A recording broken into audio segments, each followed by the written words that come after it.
Assalamualaikum warahmatullahi wabarakatuh. Perkenalkan, nama saya Fadila Syabana dan rekan saya Aici Citrismawati, kelas C, dosen Ibu Tuti Rastuti SHMH. Di sini kami akan menjelaskan atau menerangkan tugas perbandingan hukum perdata, yaitu Progress Test 5, Formalities and Consent Part 5. Nah, yang pertama, kontrak apa yang harus dibuat dengan akta dan mana yang harus ditulis seluruhnya. Poin A, kontrak di bawah segel.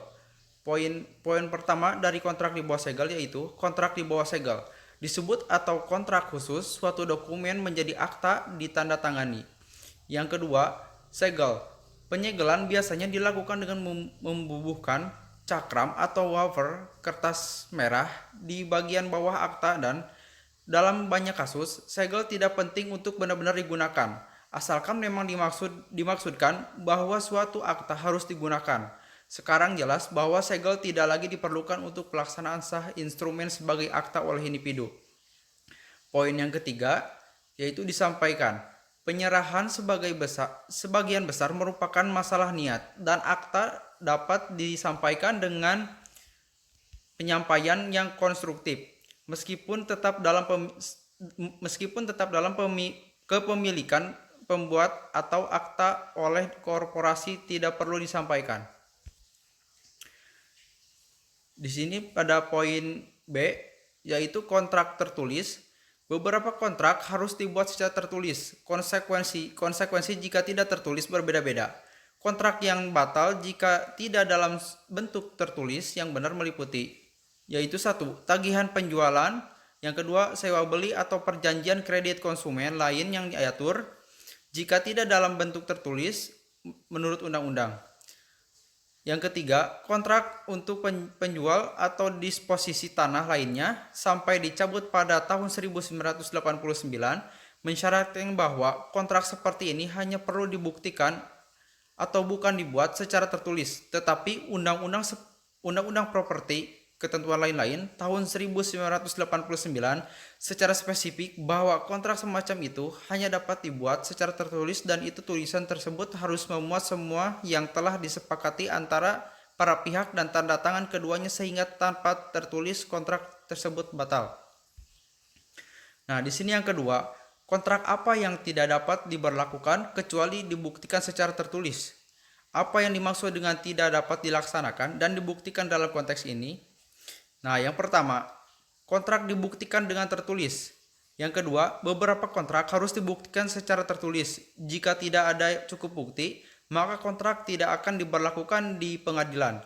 Sejak Undang-Undang 1989, satu-satunya contoh paling kontrak jaminan. Di dalam buku William Major pada halaman 215, menjelaskan pula tentang kontrak yang tak dapat dilaksanakan kecuali jika dibuat tertulis. 1. Nota. 2. Kontrak yang tak dapat dilaksanakan. 3. Kontrak jaminan.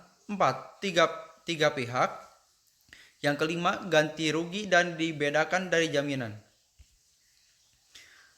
Yang ketiga, apa itu kontrak jaminan dan apa bedanya dengan kontrak ganti rugi?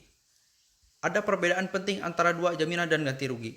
Yang pertama, jaminan adalah kontrak untuk menjawab hutang, wan prestasi, atau keguguran pihak lain berdasarkan tanggung jawab utama. Yang kedua, ganti rugi itu sendiri merupakan asumsi tanggung jawab utama sebagai kewajiban utama. Ganti rugi tidak perlu dibuktikan secara tertulis. Dalam buku William Major, kontrak jaminan yaitu sebuah kontrak jaminan dibuat kala mana satu pihak penjamin berjanji untuk bertanggung jawab atas setiap utang kegagalan bayar atau kekeliruan orang lain. Ganti rugi yang dibedakan dari jaminan, perbedaan tersebut adalah: A. Penjamin menjadikan dirinya penanggung jawab sekunder. B. Orang yang memberikan ganti atas suatu kerugian adalah penanggung jawab primer. Di sini yang keempat, jelaskan doktrin kinerja bagian dan berikan contoh pengoperasiannya. Agar kesepakatan dapat diberlakukan sebagai kontrak yang mengikat, itu harus merupakan niat para pihak untuk menciptakan hubungan hukum.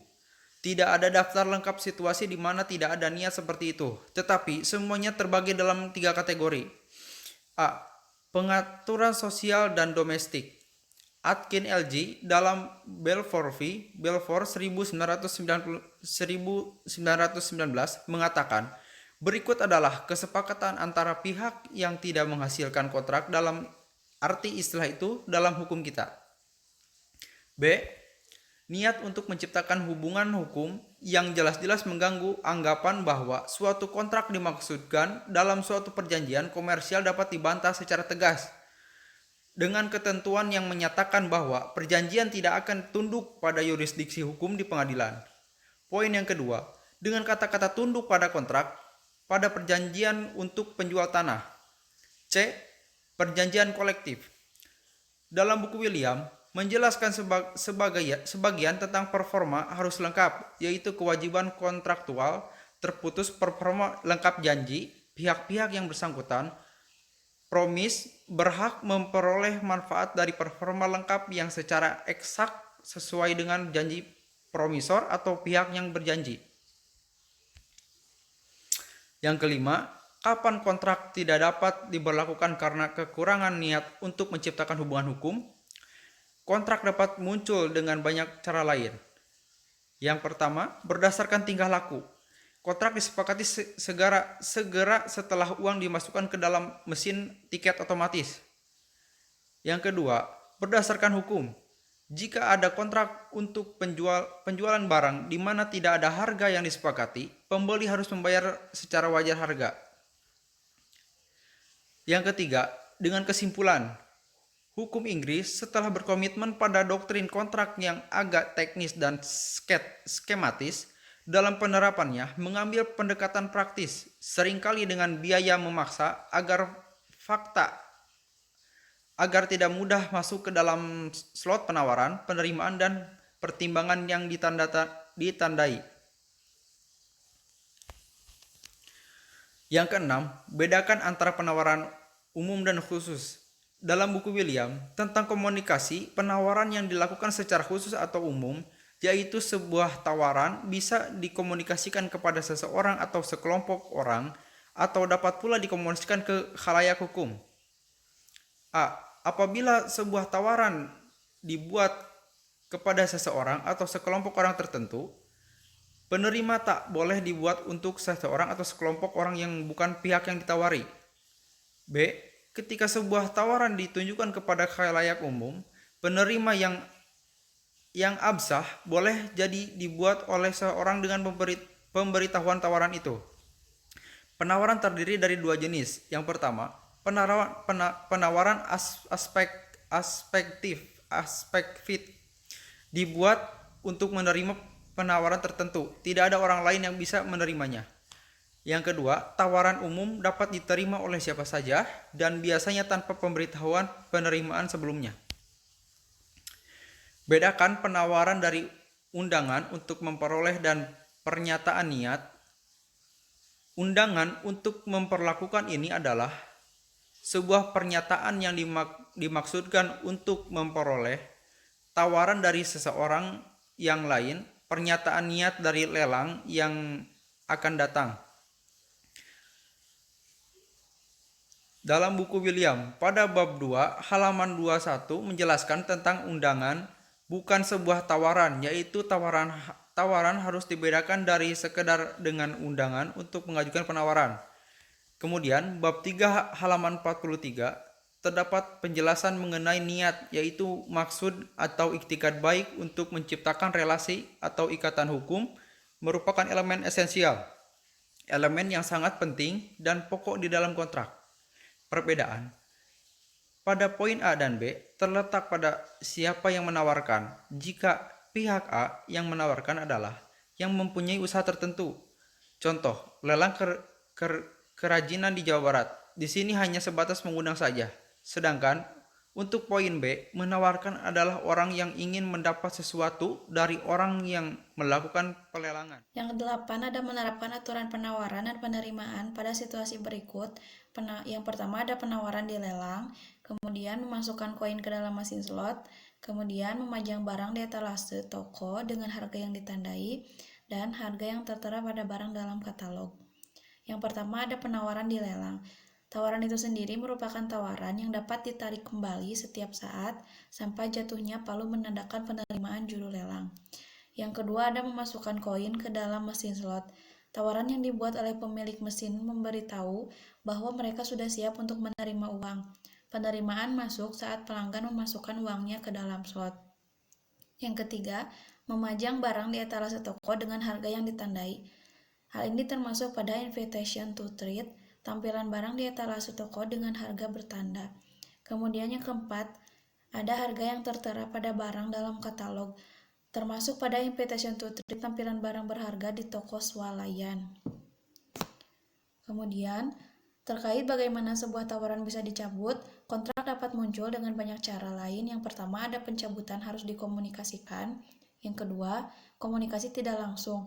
Penerimaan penawaran mengetahui tentang pencabutan yang tidak dapat dia terima di kemudian hari, meskipun dia mendengarnya hanya secara tidak langsung atau dalam kasus kontak sepihak atau umum, tampaknya telah penerima penawaran memulai kinerja, sudah terlambat bagi pihak pemberi penawaran untuk mencabut. Kemudian di dalam buku William, mengenai pembatalan ini, terdapat dua, yaitu penghentian sebuah tawaran, yang mana sebuah tawaran mungkin berakhir karena pembatalan, habis waktu, atau penolakan. Apapun sebabnya, tawaran tersebut kehilangan akibat hukumnya dan tidak terjadi penawaran. Yang kedua, ada komunikasi tak langsung pembatalan. Asalkan pihak yang menawarkan sudah memperlihatkan dengan kata-kata atau perbuatan suatu niat atau maksud yang jelas untuk membatalkan dan pemberitahuan sudah sampai pihak yang menawar, maka pembatalan itu efektif berlaku. Kemudian yang ke-10, ada apakah tawaran balik itu? Apa efek dari kalimat tunduk pada kontrak dalam perjanjian tertulis? Tawaran balik penerimaan yang memberlakukan persyaratan baru adalah tawaran balik, yang menolak tawaran asli dan menyebabkannya tidak berlaku lagi. Efek tunduk pada kontrak dalam perjanjian tertulis apabila para pihak tunduk pada kontrak menimbulkan bahwa para kontrak telah mengikatkan diri dalam suatu perjanjian yang mana terdapat hak dan kewajiban yang harus dipenuhi, dan apabila tidak maka akan menimbulkan akibat hukum. Dalam buku ini menjelaskan tentang sebuah tawaran balik dianggap sebagai penolakan, yakni ketika orang yang diberi tawaran membuat sebuah tawaran balik, maka tawaran asal dianggap telah ditolak dan untuk selanjutnya tidak dapat diterima. Kemudian, ketika sebuah tawaran balik diterima, maka butir-butir dalam tawaran balik itu akan menjadi butir-butir kontrak, bukan butir-butir dalam tawaran asal. Kemudian yang ke-11 ada mengomentari pernyataan bahwa tidak ada kontrak untuk membuat kontrak. Mengomentari tentang pernyataan bahwa tidak mungkin ada kontrak untuk membuat kontrak, karena sebelum terjadinya suatu kontrak adanya tahapan yang disebut dengan prakontrak, di mana tahapan tersebut adalah tahapan awal dalam proses pembentukan kontrak yang harus ditempuh oleh para pihak sebelum disepakatinya suatu kontrak. Kemudian kontrak dirancang dan disusun oleh tahapan prakontrak, di mana pada tahap ini terjadi penawaran atau offer dan penerimaan atau acceptance. Jadi pada intinya sebelum terjadinya suatu kontrak, para pihak tidak membuat kontrak terlebih dahulu, tetapi terjadi prakontrak di mana para pihak melakukan penerimaan dan penawaran terlebih dahulu. Kemudian yang ke-12 ada bentuk apa yang biasanya dilakukan oleh tender. Yang pertama, bentuk dari tender itu ada penawaran tunggal, misalnya tender untuk membangun pabrik. Yang kedua, ada penawaran tetap, misalnya tender untuk memasok barang sesuai dengan kebutuhan. Yang ketiga, ada pemasok tunggal, yang mana orang yang mencari tender dapat setuju untuk mengambil semua persyaratannya untuk barang tertentu dari penawar, tetapi perjanjian ini tidak mewajibkan dia untuk membuat pesanan sama sekali. Yang ke-13, dalam kasus A meminjam 1.000 euro dari B untuk digunakan dalam bisnisnya dan menyatakan bahwa jika bisnisnya bagus, dia akan membayar 1.200 euro dalam waktu 1 bulan. Dia memiliki bulan yang sangat menguntungkan, tetapi menolak untuk menepati janjinya. Bisakah B memaksakannya? Jawabannya itu tidak, karena ia tidak memiliki kekuatan hukum. Tawaran yang diperolehnya dapat diterima atau tidak tanpa kewajiban. dalam pasal 1233 KUH Perdata menentukan bahwa perikatan dapat terjadi baik karena perjanjian maupun karena undang-undang. Kewajiban untuk memenuhi perikatan tersebut dipertegas dengan ketentuan pasal 1338 KUH Perdata yang menyatakan bahwa kesepakatan yang dibuat para pihak merupakan undang-undang bagi mereka terlebih dahulu diuji dengan syarat subjektif dan objektif, sebagaimana dinyatakan dalam ketentuan pasal 1320 KUH Perdata, yaitu pertama ada sepakat mereka yang mengikatkan dirinya. Kemudian yang kedua ada kecakapan untuk membuat suatu perikatan. Yang ketiga ada suatu hal tertentu. Yang keempat ada klausa yang halal atau suatu sebab yang halal. Kemudian yang ke-14 terkait kasus di bawah yang berjudul artikel untuk dijual di surat kabar, A mengiklankan sebagai berikut. Mini hampir baru, kondisi bagus, sebesar 500 euro, dan nama dan alamatnya. B melihat iklan itu dan mengirim cek seharga 500 euro, mengatakan dalam suratnya, jika saya tidak mendengar yang sebaliknya, saya akan menganggap mobil itu dan akan mengambilnya besok. Apakah dalam kasus tersebut terdapat kontrak? Jawaban kami, dalam kasus tersebut tidak ada kontrak. Karena dalam hal ini tidak terpenuhi syarat adanya kontrak ataupun perikatan, yang mana tidak terjadinya kesepakatan di antara mereka yang dapat mengikatkan dirinya sebagaimana yang disebutkan dalam 1320 KUH Perdata. Dalam 1320 KUH Perdata disebutkan bahwa syarat-syarat yang harus dipenuhi dalam sebuah kontrak atau perjanjian harus memenuhi salah satunya terdapat asas konsensual atau kesepakatan. Apapun kontrak yang dibuat, dapat dikatakan bahwa kesepakatan bersama merupakan prinsip dasar yang menentukan keabsahan kontrak. Menurut buku William, terkait hal tersebut, sebelum sebuah kesepakatan beli sewa atau perjanjian bersyarat dilakukan, pemilik atau penjual harus menyatakan secara tertulis kebalikan dari apa yang ada dalam kesepakatan, suatu harga di mana barang tersebut dapat dibeli secara tunai. Sudah cukup jika penyewa atau pembeli melihat tabel harga pada barang yang menunjukkan harga tunainya, atau jika dia memilih barang tersebut dengan menunjuk pada katalog atau iklan yang dengan jelas menyatakan harga tunainya. Kesepakatan itu tidak dapat dilaksanakan oleh pemilik atau penjual jika tidak ditandatangani oleh penyewa atau pembeli sesuai dengan kasusnya. Karena meskipun undang-undang tidak secara tegas menyatakan kesepakatan itu tertulis, namun ada implikasi yang tak dapat diingkari bahwa tulisan tersebut dibutuhkan. Mungkin sekian hasil laporan kelompok kami. Terima kasih. Wassalamualaikum warahmatullahi wabarakatuh.